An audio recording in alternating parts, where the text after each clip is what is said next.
Stride by Stride. I'm Martin. I'm Josh. And welcome to episode 2, season 2 Stride by Stride. We're really excited today because we are down in Portishead, a very windy Portishead. Might be able to hear it on the mics a little bit. They're just setting up Junior Park Run in the afternoon, and I think I've set the scene beautifully there. We're going to go on a jaunt round Portishead today with Gia. Yes. Nice to see you today. Nice to be here. And thank you for coming on. We're also going to do some conversation corner, which you said. Yep. Conversation corner. You're going to tell us about a race next week. Yeah, I'll do that. We're going to talk about some of the stuff that's been going on at Emerson's Green Running Club recently. And we need to talk about the new races that you brought in for the club. Yeah, so we'll talk about club championship for next year, and we will also, I think it probably would be wise and remiss of us if we didn't talk about Donington Hard Half, where there's still spaces available. Yeah, absolutely. Yeah, let's do that. Might be a great race for our new friend here. Yes, absolutely. Right, let's get going. So, Gia, where are you taking us today? To start with, I will take you past Portishead Lido and up the hill. Yeah. Scene of hill reps when I used to aim for pace and speed. And now just part of, this is part of a route I call standard tenor. So a lot of days I do a 10 miler, and so you get in the middle section of that today. After this we'll go down, we'll head towards the pub, it'll be shut. Oh, that's a shame. Do a lap of the marina, taking the boats, and it's a bit late for sunrise, but nevertheless. And then we'll go into we still call it nature reserve. If you catch a bus, they call it the ecology park, which sounds very grand. Yeah, it does. It's just a path with dog walkers and the occasional squirrel crossing or rabbit crossing. So I think Not much nature. as ecology parks go, it's a bit underwhelming. Unless you like squirrels or rabbits. Yes, quite. So we're going past the open air pool now, one of Portishead's community projects that's which is actually an amazing success for physical activity in Portishead. And we got the Junior Park Run today. All this activity going on. Jill, your running journey. Well, how did that start? What did you? What got you into running? What got me into running was brain surgery. Okay. And so, You're not expecting that. no, I am a lifelong epileptic. Okay. My first seizure was at 16 months, and my first was my worst. Yeah. So I ended up in a coma for a little bit. Wow. And over the years the seizures got milder and milder, less and less frequent, and then I went 10 years or so seizure free, was driving, and then they came back. I'm not sure they came back with a vengeance in terms of severity, but they were more frequent than ever. And I was trying different medication to no avail because I was taken off the one I'd been on all my life. I was told it might have long-term irreversible side effects, which is never a good thing to hear. No. And at one point, surgery was suggested. I'd brought it up a few years earlier, but I wasn't a severe enough case for it to be safe and worth it. And I went in for my anaesthetic on the day, and I had to look away from the scales because I could see it inching towards treble figures, in kilos that is. Yeah. And I'd not realised how bad things had got weight-wise with not playing tennis as much as I used to and finishing my young kids' meals and travelling for work a bit and dining out when I did. And so obviously I didn't start running the day after brain surgery. They basically took a bit out of my brain, and to this day I maintain it was a part of my brain that hated running because I was never keen on it. I used to consider triathlons, but I just couldn't be bothered with the running part. And so surgery was in November 2011, and April 2012 I gave in and accepted that the one thing I could do when it suited me, when it suited the family, for however long it suited the family, and without having to get to a gym, a pool, a court, was to go for a run.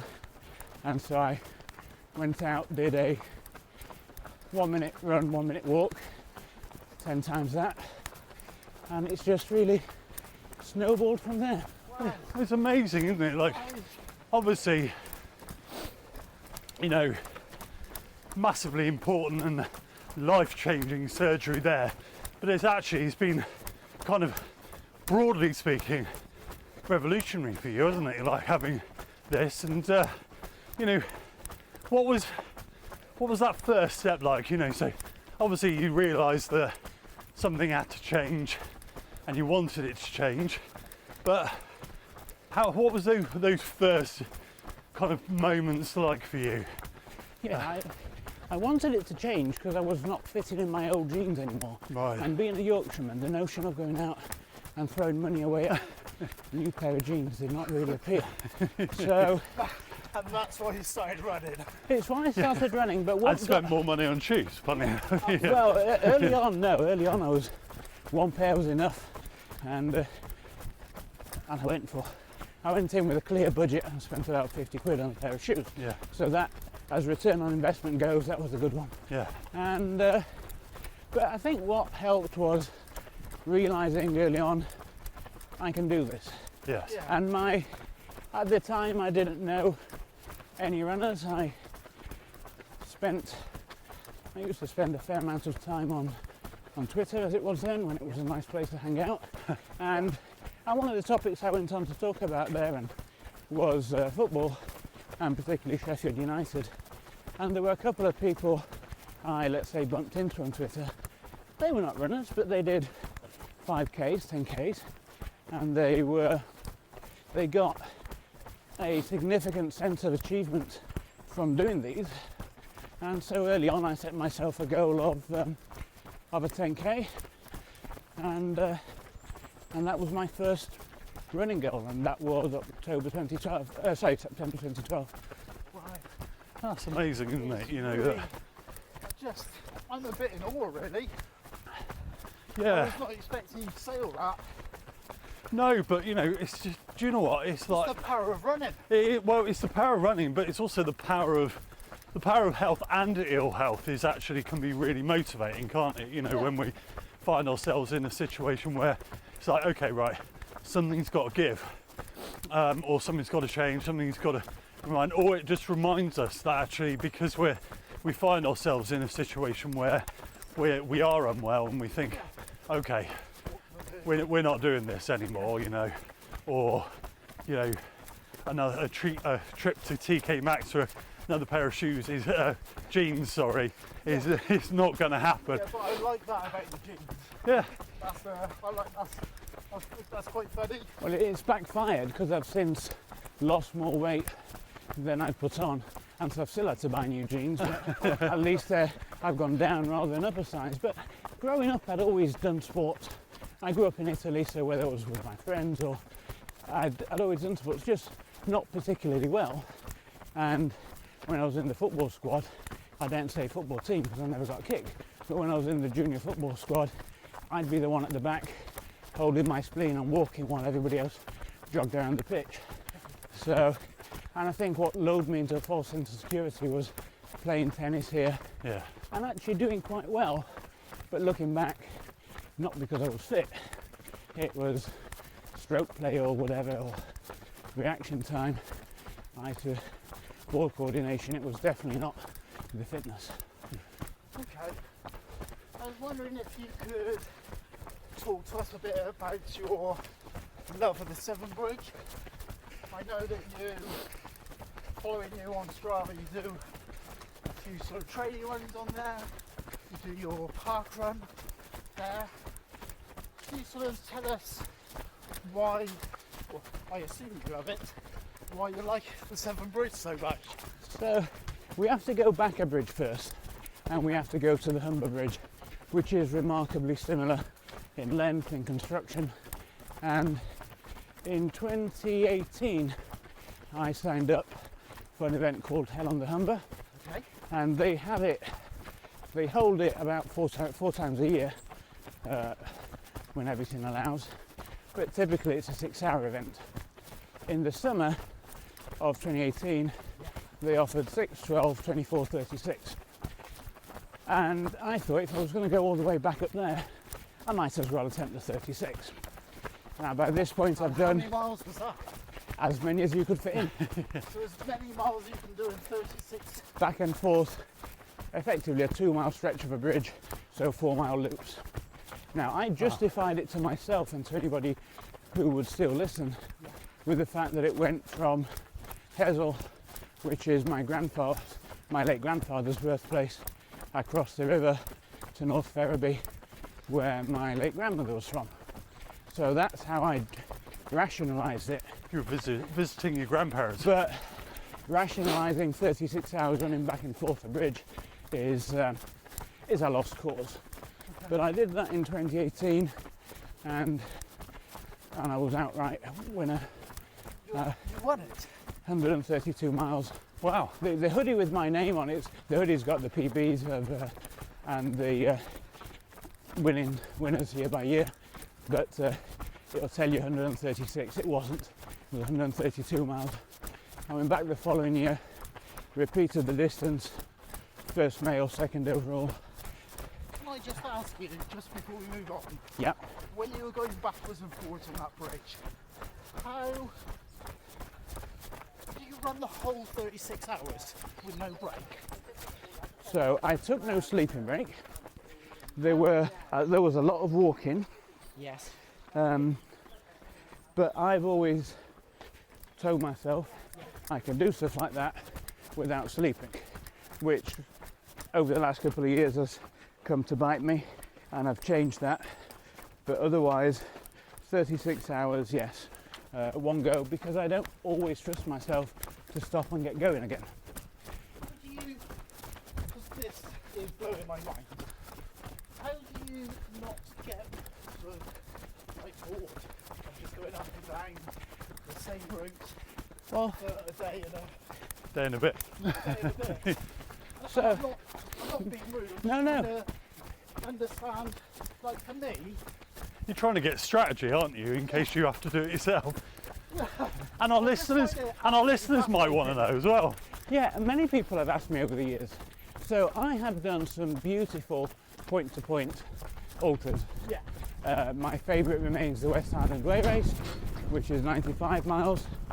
I've done the South Downs Way 5 times, and what's taken me back to that one, because I seldom do races more than once, is the beautiful scenery. So you know what it's like doing Seven Bridge Parkrun. It's an out and back. You spend the last mile and a half crossing people, high-fiving if you want, and so it's not as lonely as a point-to-point 100 miler, and you get that sense of encouragement out of it. yeah. And so that's how I got through those 36 hours. Yeah, that And makes sense to me. That's really interesting.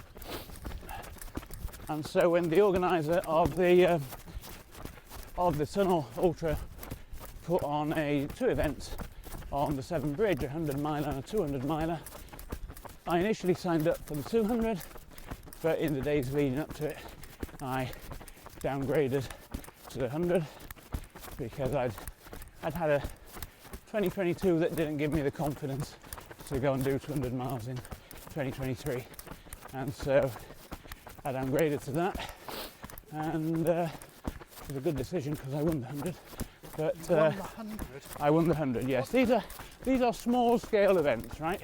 But So- for you, Yeah. for me, 100 miles is my No. ambition to do. But to win, what's it feel like when you win? Small scale in terms of participation, that is, especially since it was the first year. But I'd won the first race on the Humber Bridge, held on the Humber, the 36-hour version, and I was first in gender for the second year. So by that point, I felt comfortable running on bridges. So Master Bridges. I'm not sure bridge runner is a speciality, but I've probably done it more than most people, and that's one reason I attempted the 200 in 2024, but only managed 192 of the 200 miles. And it's also one of the reasons I go back most Saturdays, and I'm part of the core team for Parkrun at Severn Bridge Parkrun. Wonderful. Yeah, don't mind that. Was there a reason why you couldn't finish it? Oh, absolutely. And it was not the legs, it was not the body. I'd not slept, Yeah. and with hindsight, I had time to grab, even if it was just 20, 30 minutes. And so I started hallucinating is one thing. Okay. So I've seen yachts on in the Y and in the 7 that I don't think anybody else has ever seen, luxury yachts, and my son waving at me from a hotel above what is actually the M48. Yeah.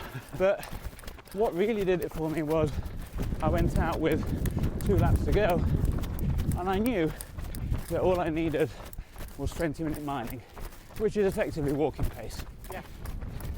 But about half a mile in, for some reason I thought that I needed 10-minute miling, which 192 miles into a race is a bit of a challenge. Yeah. And so I got halfway across the bridge, realised I wasn't going to manage 8 miles at 10-minute miling, turned around. So some people, because of what they saw on the tracker, think I turned round too early because I thought I'd already reached the turning point. Right. No, I knew I'd not reached it, but I just thought, what's the point? And the point was, I would have finished it. Oh, do you know what, the mind plays funny tricks, doesn't it, on these races? Oh, that must have been hard. Well, that was hard, but I'd already got a place by then into this year's, so 2025 tunnel 200 miler, which is 1 mile out and back, as opposed to 2 miles out and back on a bridge. And I went 4 miles better, but at 196. So when all I've really got is an hour and a half tops maybe, and I had time in hand.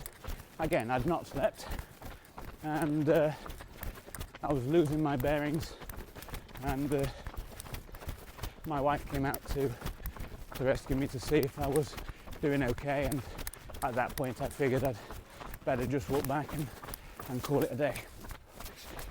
And just walk. Yeah. Yep. I Find this stuff absolutely fascinating.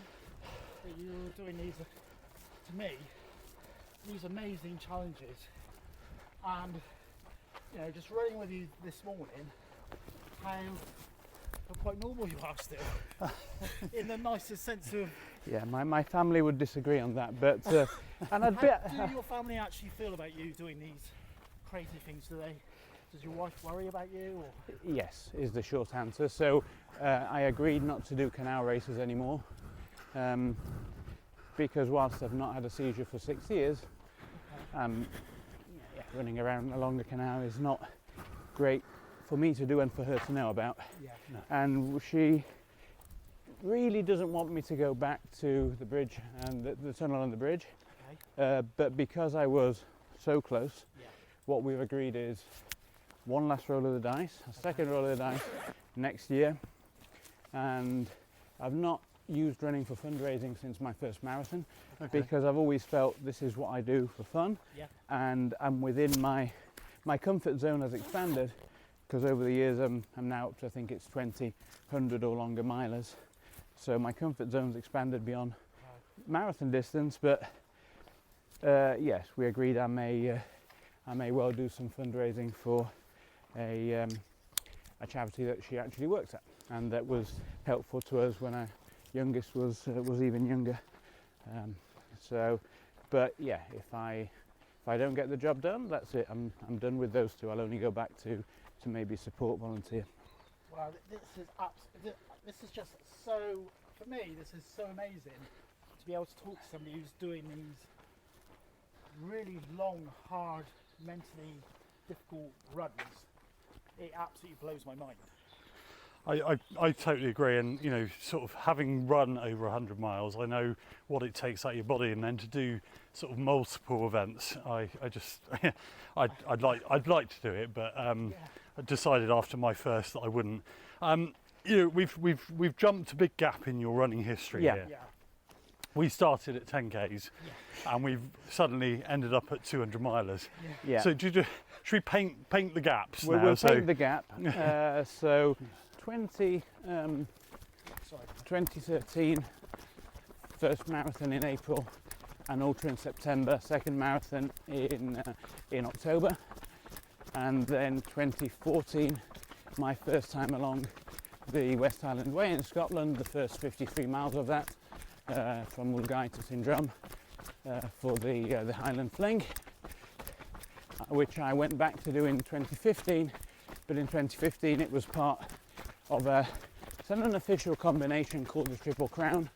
So back then the races were in the spring, it was the Devil of Highlands, mid-June is the full distance, so the West Highland Way, 95 miles, or 96 because we took a detour, and then in August the Devil of Highlands, which is the final 42 miles of the route. So I did that in 2015. In 2016 I did my first 100 miler. It wasn't point to point, it was Thunder Run, but I managed 100 miles in just under 24 hours. Yep. And in some respects that's probably still, if I look at it from a competitive perspective, I somehow came fourth in that, and because of the size of the race, that's probably one of the results I'm still most proud of. Yeah, great. And then in, trying to remember, yeah, that's 2016. 2017 I did my first point to point 100 miler South Downs Way, and after that most of my 100 plus milers have been Centurion running event. So in 2020 of all years I'd signed up for the Grand Slam, so that's 400 milers which are meant to be May, June, August, October, but 2020 didn't quite go to plan. No. And so at one point it looked as if we'd have to cram them all in within, I think it was something like 11 weeks. Oof. I certainly did. The only one that stuck to its date was the North Downs Way, which we did in August.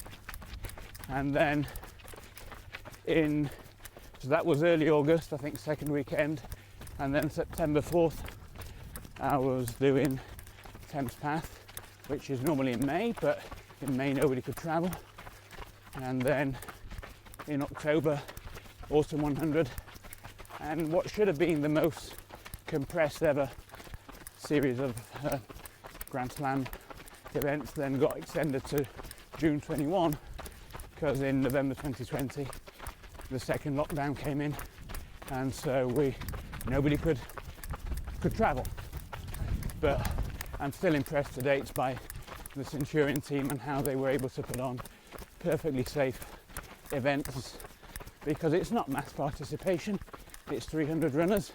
Yeah. They had 8 stations where every item of food was individually wrapped, sanitised on the way in, sanitised on the way out.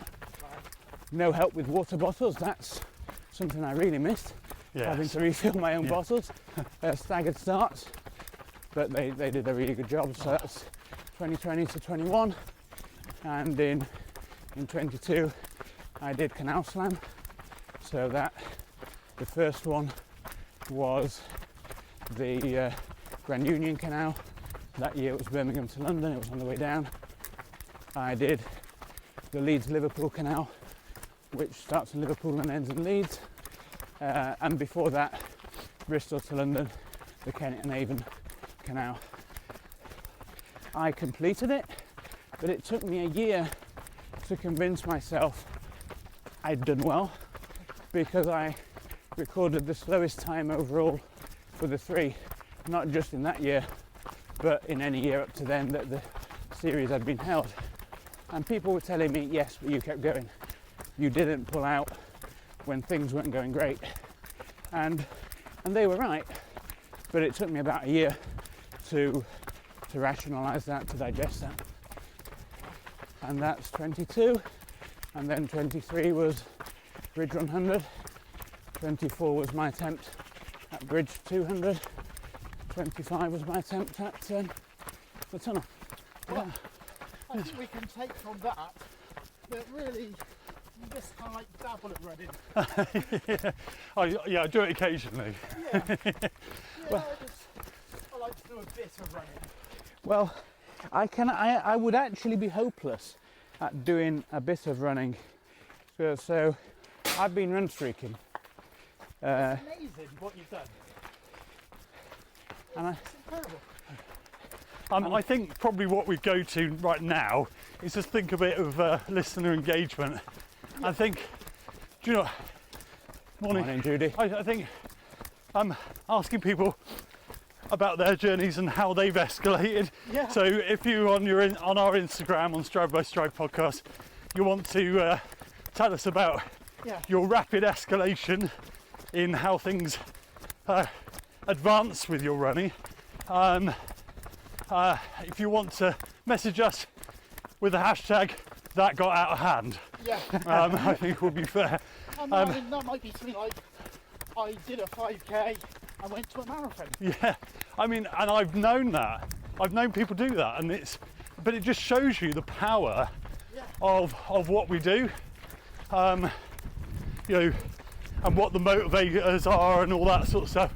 Gets us to a point where we think, okay, well, I've achieved that, anything's possible. And that's the truth, anything is possible when you put your mind to it. I think we'll go to Conversation Corner now. Conversation Corner. Conversation Corner. Conversation Corner. Conversation Corner.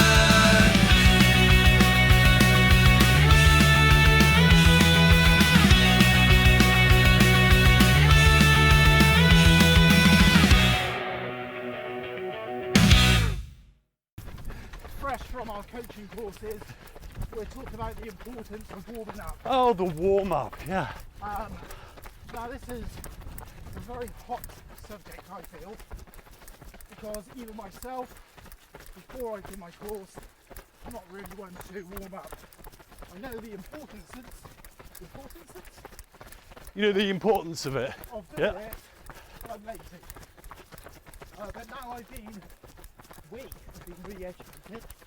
It's something we brought in at club, and I'm really feeling the benefits. Yeah, it's going down well, isn't it?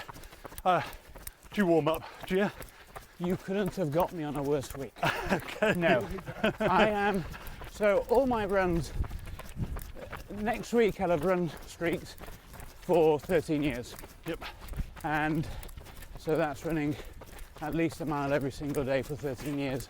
Wow. And I have hardly ever warmed up in those 13 years. I used to do a warm-up run when I was going for fast times at parkrun to cope with that, for want of a better term, explosion. Yep.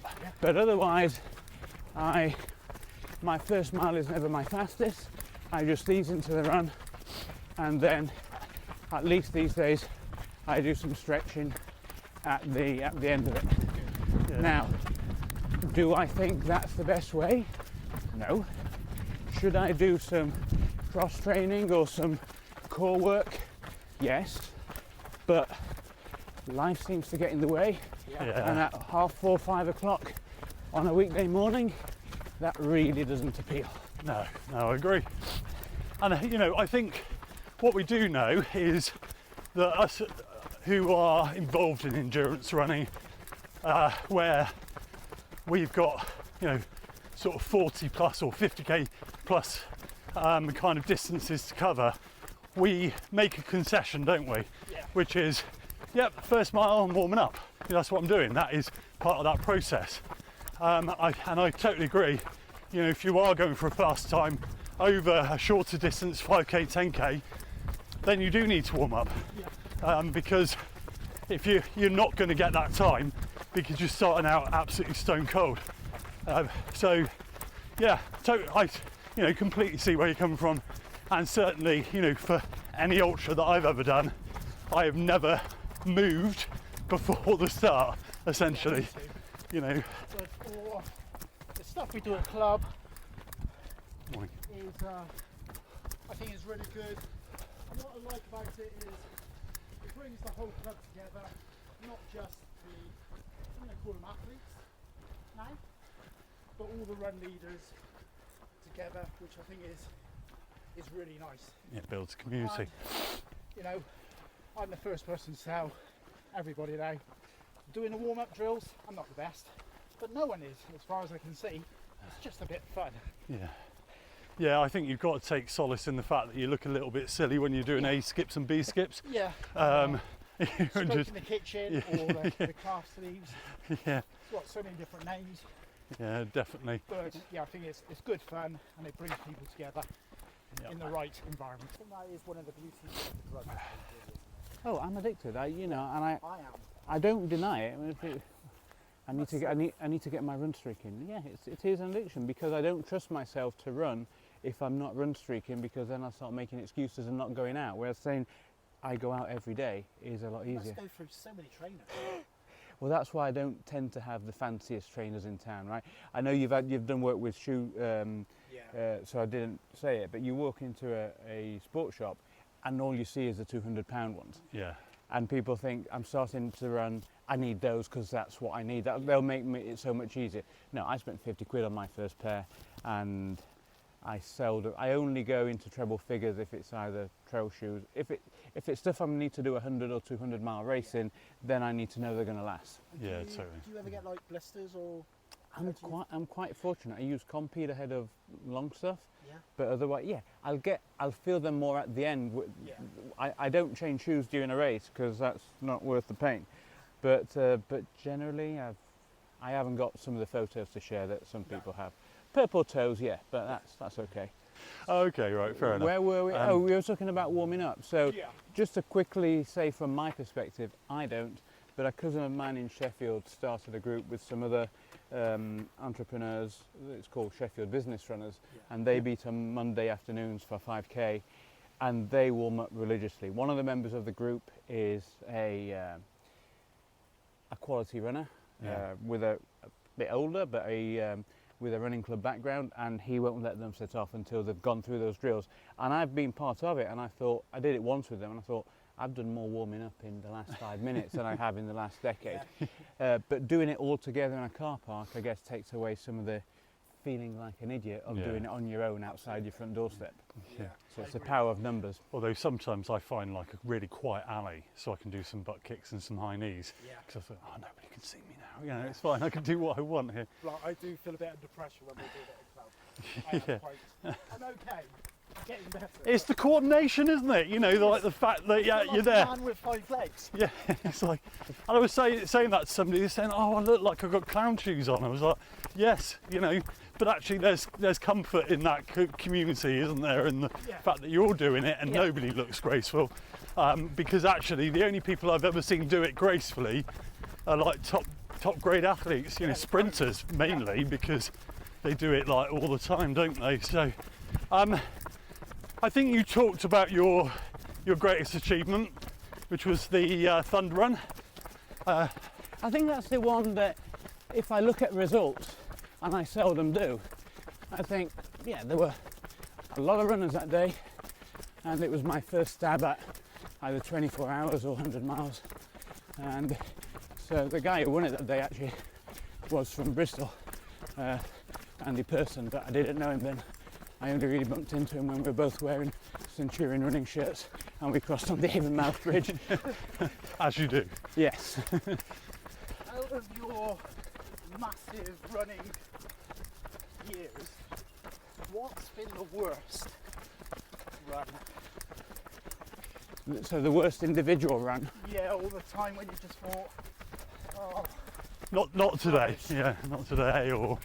I would go to 2021 and you can have pretty much certainly the second half of March and pick any day from that.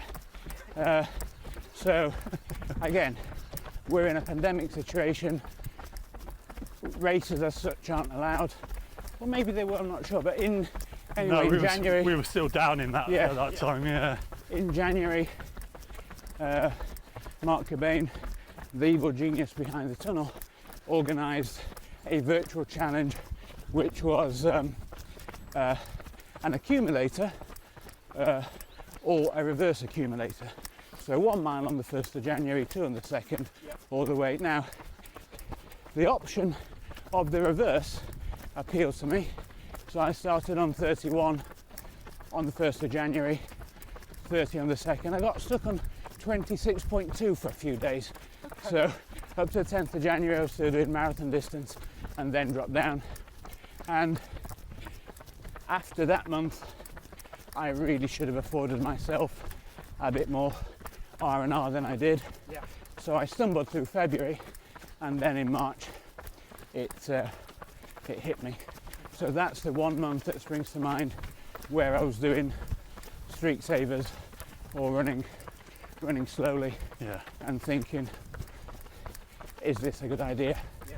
But got through it, paid one of my reviews to the physio, who's learnt to say when I walk in, well, I'm not going to tell you to stop running because I know you won't do that, but so. Have you thought about it? Yeah. So, you know, obviously for somebody that runs every single day, what does your recovery look like? You know, because, you know, we talk about recovery and rest being part of a training program, but if you run every day, then it's active recovery. But what do you do how do you unwind, I guess? I mean, I unwind by running, but you know, it's like, how do you unwind from that? I guess one way of looking at it is I unwind by sitting down and working. Okay. Because, yeah, if I start to run in the evening, more likely than not, I'll still be running after midnight. Yeah. It'll be that kind of race, that kind of challenge, Yeah. that kind of run. So, I come in, Strava, shower, breakfast, generally in that order, and then I feel like I've got the rest of the day to myself. Yeah. And I may have got some things straight in my mind during that run that I'd not been able to fix the previous day, Yeah. or that otherwise would take me longer. So, but from a physical perspective, again, I know what I should do. I live on a block that's 0.43 miles round, and I know that because when in lockdown they cancelled the last race of the Grand Slam, I did a 100-mile around the block, so I know exactly how long it is. So I should just go out for. Look really normal. I should just really go for a walk around the block at lunchtime, but I never get round to it, and probably because I tend to get away with it. So Yeah. again, 2020, I ended up doing at least half marathon distance for 131 days in a row. And Wow. it's easy to remember 131 when you're talking about half marathon Yeah, distance. yeah. Now, there was a 30 miler in there, quite a few 20s, but I've just always felt the body's got used to it. Yeah. Give me a pint of beer and I can't drink that without feeling the effects these days. Yeah, exactly. Because again, for a number of reasons, not least the quality of non-alcoholic beer, I'm anti-total, Yeah. and my body's not used to alcohol. No. So 1 pint, and I'm a bit woozy.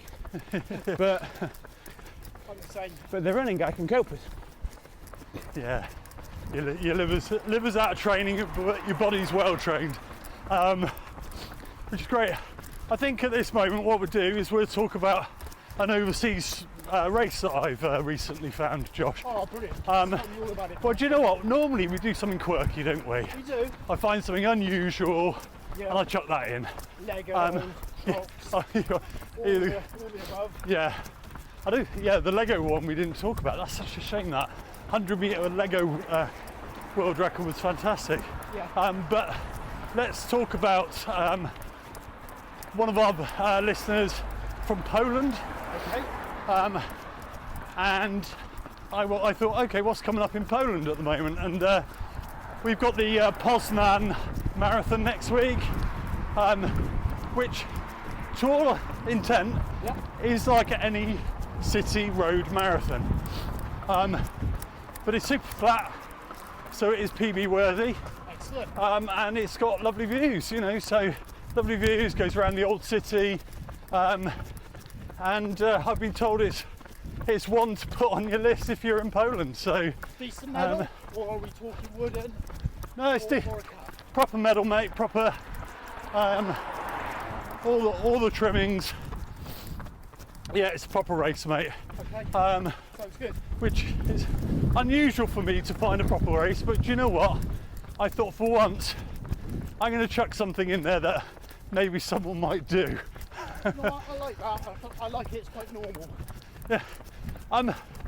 Gee, what's probably the most unusual? I mean, obviously you've done tunnel, you've done bridge, you've done sort of round your block 1,000 times. What's the most unusual race that you've ever run? I'm not sure I can top the bridge in terms of, or bridges in terms of unusual. Other than that, we're talking point-to-point ultras or loopy ultras Whatever. and Yeah, road whatever, marathons. yeah. Yeah. It is the Gino show tonight. Yeah, I think, you know, I always look at kind of quirky races, and I do wonder sometimes whether it's just gimmicky. Yeah. But actually, sometimes I always used to think that about man versus horse. Yeah. But actually, then when I look at it, it's actually a really nice course. Yeah. And it wasn't. That's amazing. So I thought, well, I'm never going to beat a horse, because I thought there was only one horse in the race. But actually, there's several horses. Yeah. So it becomes a bit of a battle between what horse you're actually going to finish in front of. No, So I like to be able to run maths in my mind, work out the pace I need, and so I like clear-cut, you say proper races. I try to avoid obstacles and yeah, quirkiness. yeah. Talking of quirky, partially quirky, we got Doynton Hard Half Marathon in February. Dates have been announced. What's that one, Martin? That is one of Emerson Green Running Club's races. Wow. I hear it's really good, friendly. Yeah, it's very friendly. 8th of February, yeah? And we are, as always, looking for volunteers from the running community, as well as volunteers within our own club. But it's 13.1 muddy, wet miles around the South Gloucestershire countryside. Get involved. Yeah. Tickets. This year, Oh, there is a medal because 10 years. 10 years. 10th. Well, not 10th race, but 10 years. So a medal and a t-shirt, Yes. which actually inspired me to sign up for it. You're doing it. I'm doing it. Oh, excellent. Okay. Well, I'm not. I know. I'm volunteering this year. Felt like it was my turn to do that, which leaves me free to go for other challenges this year, which is quite nice. Yeah. So yeah, get involved on the Doynton Hard Half. It was a great race. Yeah. So friendly. You'd be a fool not to do it. Yeah. We are maybe 3/4 of the way around our little loop now, and it's been a lovely little morning. It's great hearing about all these challenges you've done. Jen, so next year you said you've got one last shot at doing one of these bridge tunnel races, and then I want to do both the tunnel in early March, yep. and the bridge in May. In the meantime, I did finally manage to slay the 200-mile beast this May just gone.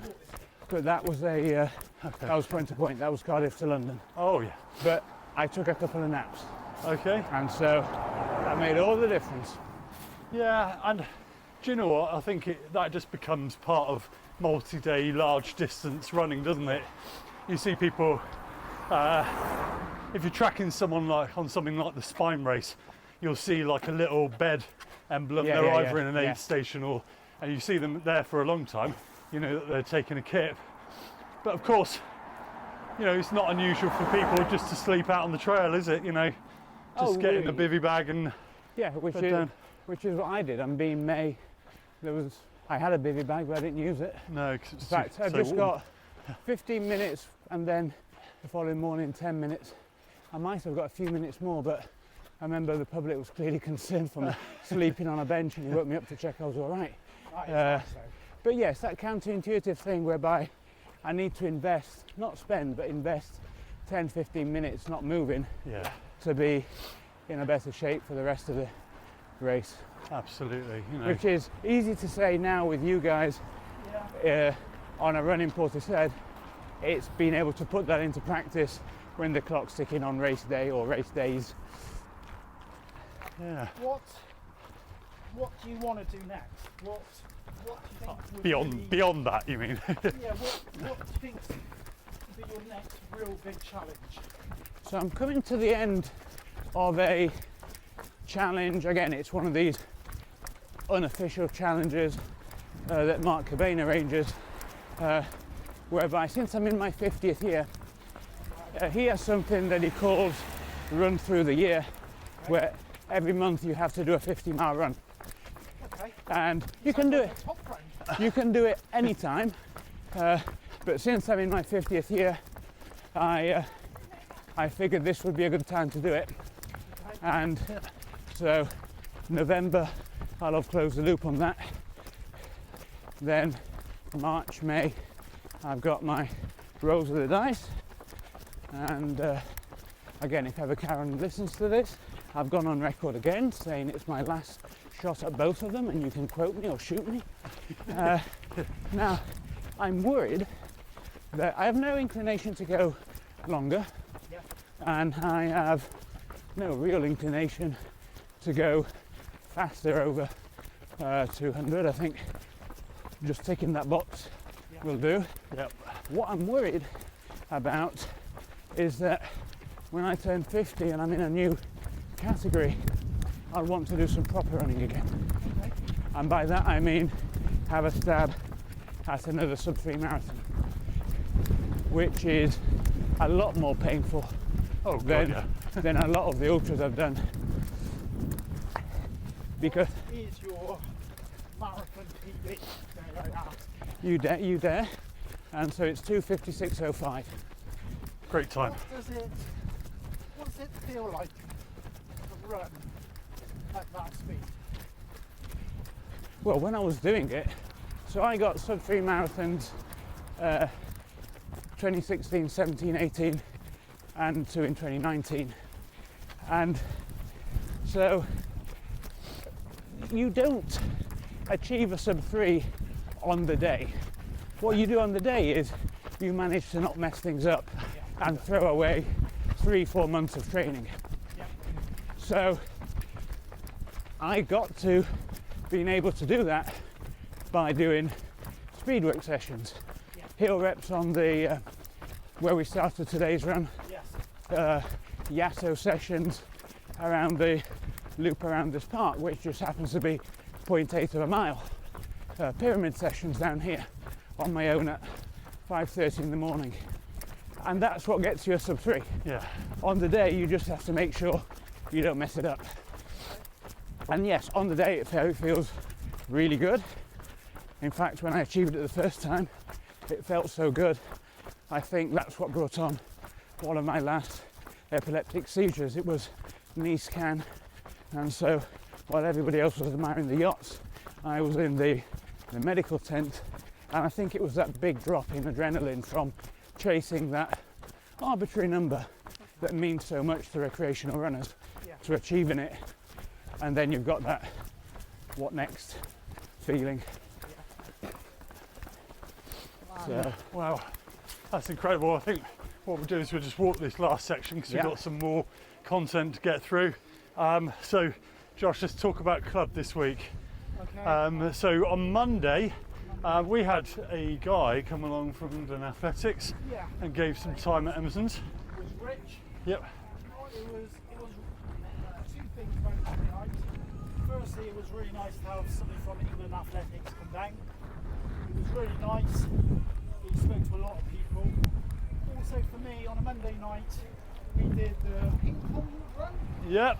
which is something I've never done before, and I absolutely loved it. Yeah, it's a fun session that, isn't it? And basically what it is a bag of ping pong balls, somebody pulls out a ball, and then lots of little mini out and backs. So effort for a minute, turn around, recovery, and you go in lots of different Directions. Yeah. And I thought, you know what, this is the perfect session to showcase the club. Yeah, I agree.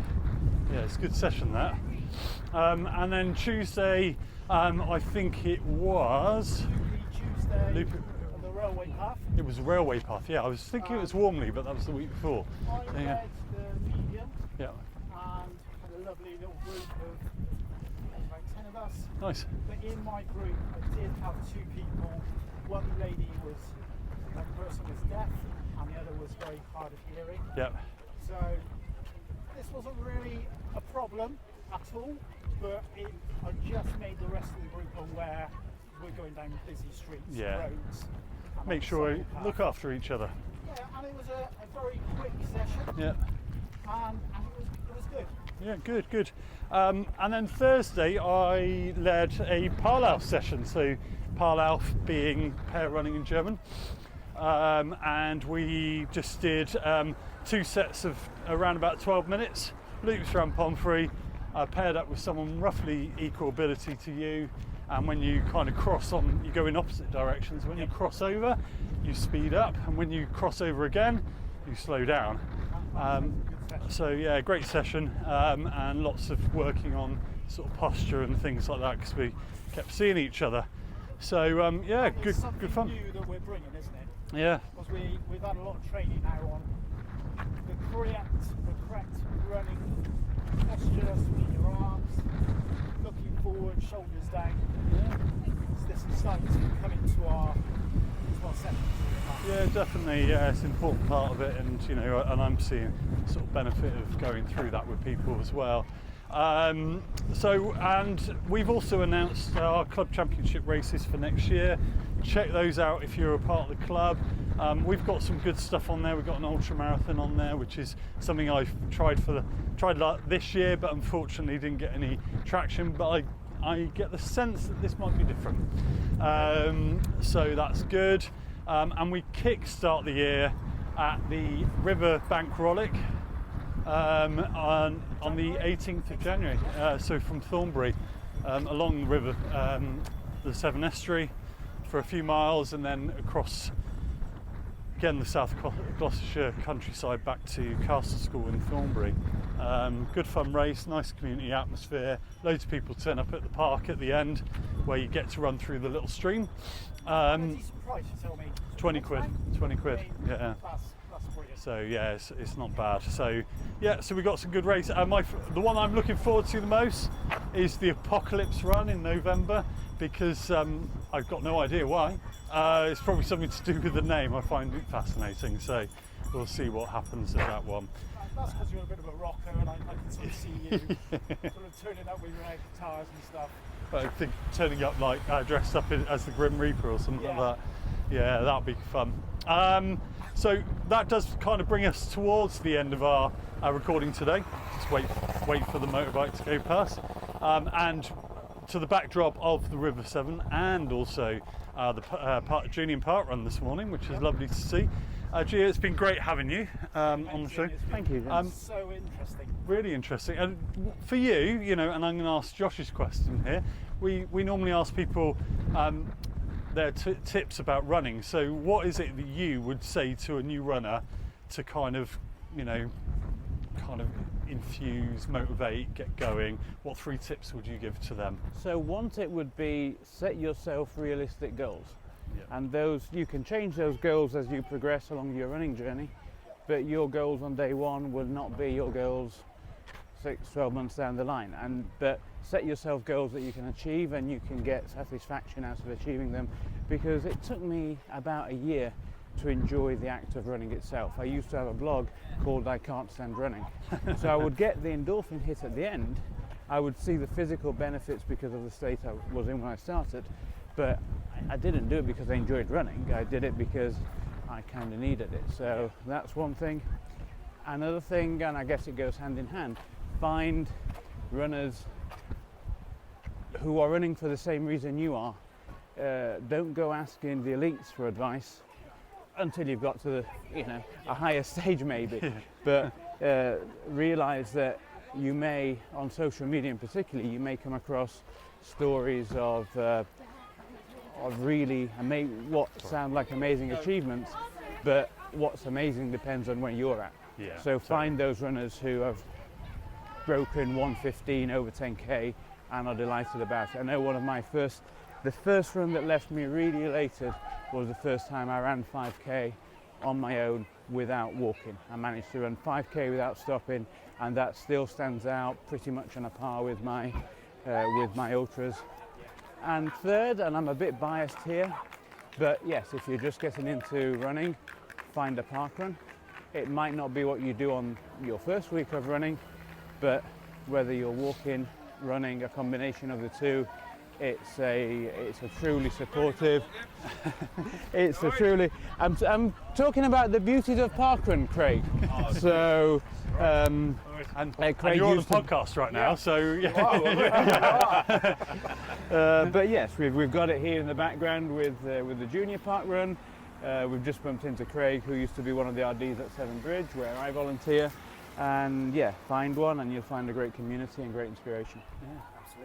As is demonstrated in this very moment. Craig, thank you very much for coming on the show too. Yeah, it's a pleasure. Yeah, so and it's been brilliant today, hasn't it? Yeah, I've really enjoyed really all these good. stories and inspirational. So if you fancy doing those 100 milers, 200 miles. come, or 200 miles, come and talk Or to us. even more. Yeah, No more. there are no limits. There are no limits. There are for certain people. It depends what your goals are, Yeah, as we've just learned. So we're going to wrap it up there. Thank you very much. You've been listening to Stride by Stride. I've been Martin, I've been John. and we'll see you again soon. All right.